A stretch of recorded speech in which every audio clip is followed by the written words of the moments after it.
每当提到政府的标案的时候，很多人的印象都是最后盖好了，工程品质应该很差，感觉很容易坏掉，需要维修。但如果去问接政府标案的业者，就会容易听到他们说政府标案吃力不讨好，甚至还会做到赔钱。这到底是怎么回事呢？今天就让我们一起来聊聊政府标案吧。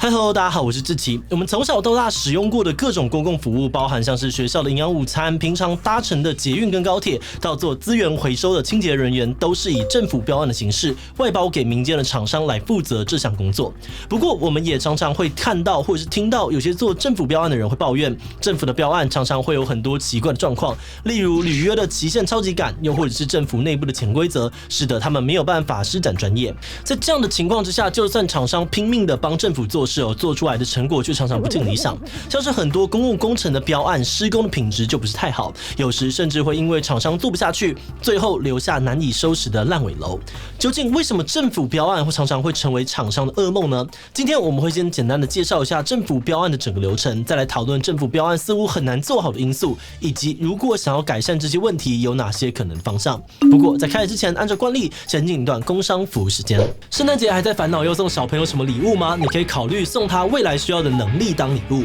芒狗狗生活素养绘本圣诞限时优惠6折起，募资2季都破100万哦，成品金石堂热卖当中销售超过2万册的芒狗狗绘本，内容涵盖了身体自主权、专注找游戏、培养刷牙习惯，从小学习能用一辈子的生活素养。现在13本全套组只要6折哦，输入77推荐再9折，现省2800，超划算。在圣诞优惠期间下单，还会送圣诞卡片与着色画哦。快点击资讯的连结，为孩子选一套绘本当礼物吧。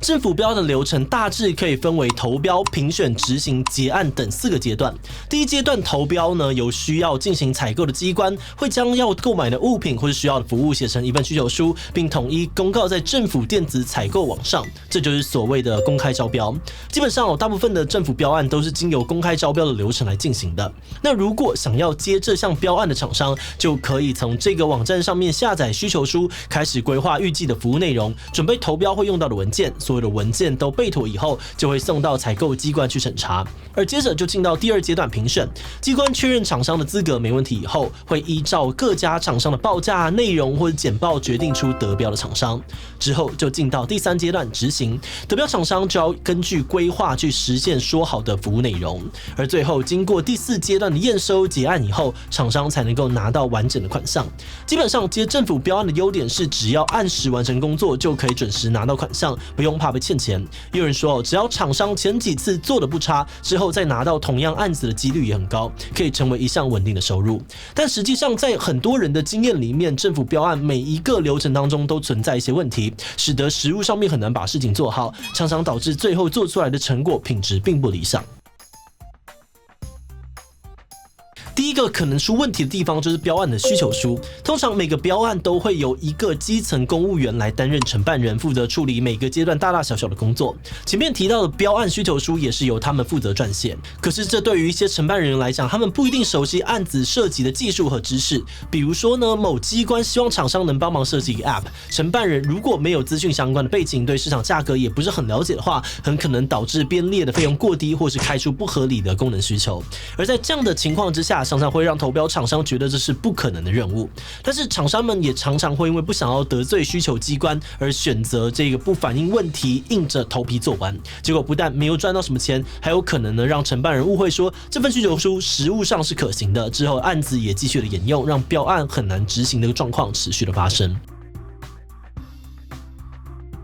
而第二个常常让厂商抓狂的原因，就是标案的执行时间不够。虽然政府标案的履约期限在招标的时候就会得知了，可是对厂商来说还是有很多不确定因素。光是在投标阶段可能就会拖得很长，尤其是经过需要评审的标案，从投标到决标可能就长达数个月。但因为履约期限几乎是不能更改的，所以实际可以执行的时间往往是比想象中还要少的。另外，由于政府标案本身会附带很多的行政工作，像是定期要核销啊、凡事要发公文的规定等等，也都会占掉厂商不少的时间。对于这些时间少又吃力不讨好的工作，有些比较有实力、不缺案子的厂商就会选择放掉政府的案子，结果可能会导致政府损失掉一些强力的企业伙伴，影响到标案品质。不过，影响标案品质的好坏还有一个重要因素，那就是在决定得标厂商时所采用的决标方式。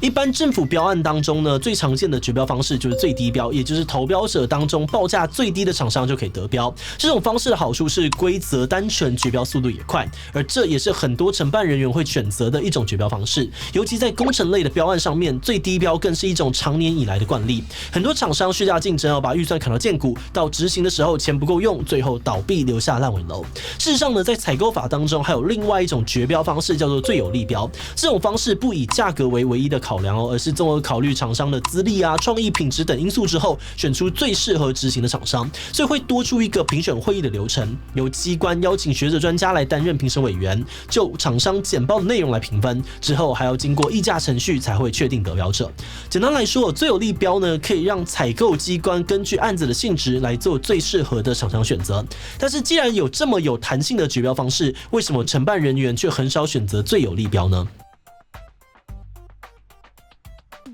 承办人不喜欢用最有利标的原因有很多，有些人是怕厂商有时间压力，所以选择流程比较简单的最低标来节省时间；而有些人则是肩负着要帮机关节省预算的压力，所以就选择最低标来省钱。不过最重要的原因很可能其实是因为过去用最有利标的案子爆出了太多的争议，有些甚至演变成了重大弊案。像是桃园国际机场的整修工程呢，就曾经发生过在评选会议之前，评审的名单就被外流出去，让厂商能够事先贿赂委员而成功得标。2006年，因为有很多最有利标的工程案都发生了同样的问题，当时的行政院长苏贞昌呢就下达指示说，公共工程呢应该以最低标为原则，最有利标是例外。虽然知道指示后来在2009年已经撤除了，不过对于基层公务员来说，最低标是原则已经变成了不成文的规定。基层的承办人员也会担心，如果呢用了这个最有利标，还可能会被指控图利厂商。就算进行了公平公正的评选，没得标的厂商也可能会被质疑评选黑箱，甚至要求检调机关调查，导致承办人不断的被怀疑呢，搞得身心俱疲，还可能在结果出炉之前就被处分了。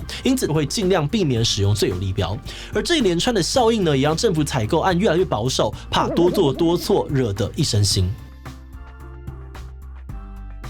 面对公部门标案常常出状况的这个问题有人建议呢，应该要先针对需求书不符合实际情况的问题下手，可以在撰写需求书的阶段就请相关领域的专家来咨询，协助承办人员让需求书在实务上面更可行。而另外也有人认为，应该要修改最有利标的相关制度，降低图利厂商的疑虑。例如，如果可以让评选过程更透明，揭露每家厂商得标还有未得标的理由，或许也比较能够让外界比较信服。而针对许多标案采取最低标带来的问题，2019年立法院通过了政府采购法修法，放宽了最有利标的适用条件，让承办人员可以更灵活的根据标案的状况，决定要用哪一种决标方式，等于呢是让公共工程的采购案有了更多的弹性。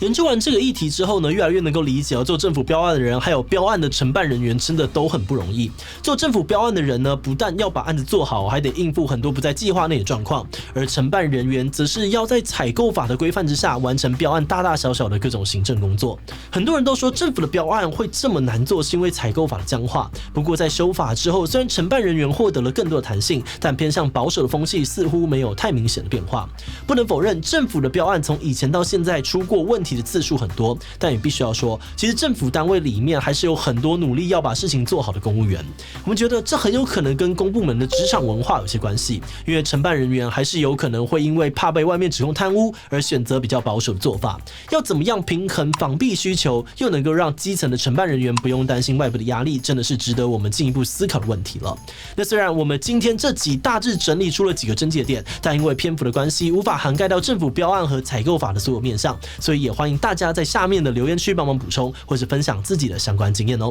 那今天最后想要问大家如果要改变政府标案让人诟病的种种问题，你觉得应该要先从哪个部分开始改变呢？ A. 承办人开出需求书时，应该要咨询相关领域的专家。B. 公告最有利标的评选结果时，应该要揭露得标跟未得标的理由。C. 在标案公告前，让检察官或廉政机关参与标案的规划，降低承办人员的压力。D. 其他留言告诉我们吧。最后，如果你喜欢今天的影片，欢迎分享出去，让更多人知道政府标案为什么会是厂商噩梦。此外呢，也可以点击这个地方看看台湾公安问题以及为什么工人爱喝药酒的讨论。那么今天的志祺77就到这边告一段落，我们就明晚再见喽。Hello， 大家好，我是张力，我是美食队芊芊，这是皮亚哥，我是志祺，我是徐波，我是吴子。有 Walkie Boys。哈密 Video Cat 网红馆发烧强片14天抢先看，恰恰，独家喜剧大片会员无限看。Look at me， 都烂人呐！他们